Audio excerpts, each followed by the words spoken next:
Tonight's soccer in the European Cup second round first leg. Not what Glasgow wanted. Celtic won. That was Mo Johnston late on. Dynamo Kiev won. Yevtushenko. In the European Cup Winners' Cup second round first leg, a great result for Wales. Real Zaragoza 0, Wrexham happy 0. In the UEFA Cup second round first leg at Tannadice, Dundee United 3. That was Ian Redford getting 2 of them and John Clark. Universitatea Craiova from Romania 0. In the Today League Division 4, Exeter 2, Hartlepool 0, Northampton at the top 4, Burnley 2, Peterborough 1, Swansea can only draw, Swansea 1. The main news again. The Soviet Union has expelled 5 more American diplomats. And we've just heard that the Knowsley North Labour Party have just said they'll be seeking an injunction against the decision by the party's national executive to name a supporter of Mr. Kinnock as its candidate in the by-election. And that's it tonight. Good night.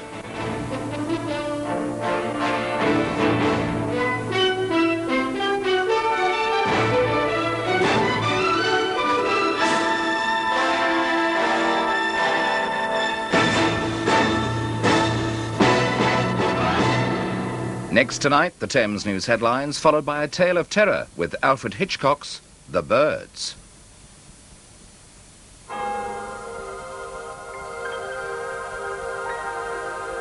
Yeah.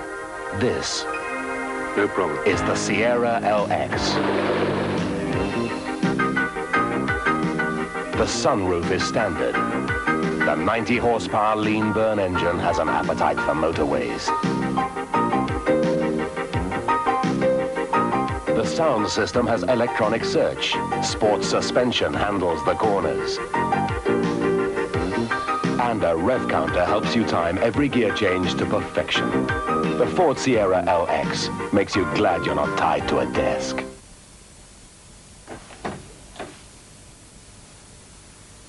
Hello, love. Is it any better? Not really. Oh, dear. I still ache. Poor old thing. I think you should stay off school tomorrow.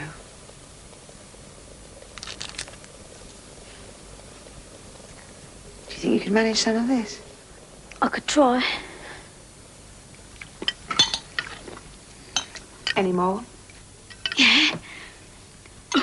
That's what I like to see. Nice, healthy appetite.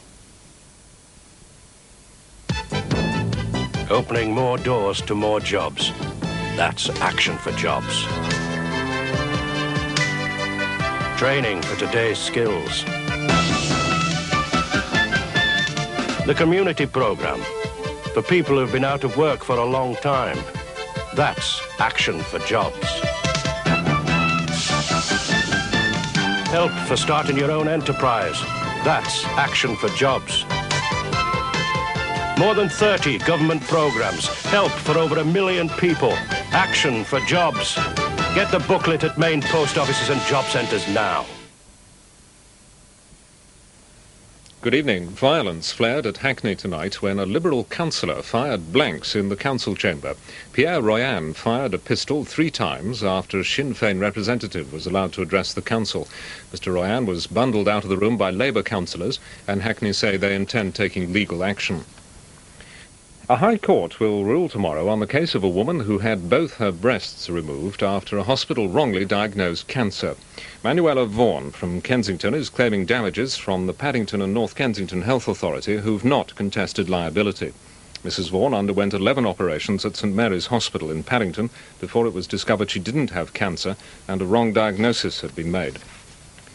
A QC has appealed for more information on missing schoolgirl Keely Barton after a witness claimed she saw the alleged murder victim only 17 days ago. 14-year-old Keely disappeared from her home in Forest Gate in August last year. The prosecution claims she was abducted and murdered by her stepfather, Ronald Barton. He denies the charge. The case continues. Detectives hunting the killer of 13-year-old Tony McGrain are appealing for witnesses who may have seen him on frequent trips to Soho in the West End. Tony's body was discovered in a lock-up garage only yards from his family's home in Clerkenwell. Detectives involved in the case say he suffered one of the most brutal knife attacks they'd ever seen. A special Scotland Yard task force has unearthed a multi-million-pound drugs ring and money laundering operation in the United States. The team of detectives had been handpicked to investigate the £26 million Brinks-Mat gold bullion robbery at Heathrow 3 years ago. As you may have heard, Brent head teacher Maureen McGoldrick remains suspended despite winning her High Court case. Brent's Education Subcommittee decided to appeal against the decision at a half-hour meeting earlier this evening. Miss McGoldrick was suspended in July for making an alleged racist remark. An inquiry by the governors of Sudbury Infants cleared her, and today Mr Justice Roach ruled her acquittal by the governors was binding on Brent Council. Miss McGoldrick has been suspended for a further 28 days while they prepare their appeal. Thames weather tonight, mostly clear but showery at times and rather cold. The low 5 degrees Celsius, that's 41 degrees Fahrenheit. Tomorrow, a bright day with some sunshine, but the chance of occasional showers. A strong cold wind, keeping temperatures to 10 Celsius, 50 Fahrenheit. That's all for now. More Thames news tomorrow. Now, Alfred Hitchcock's The Birds.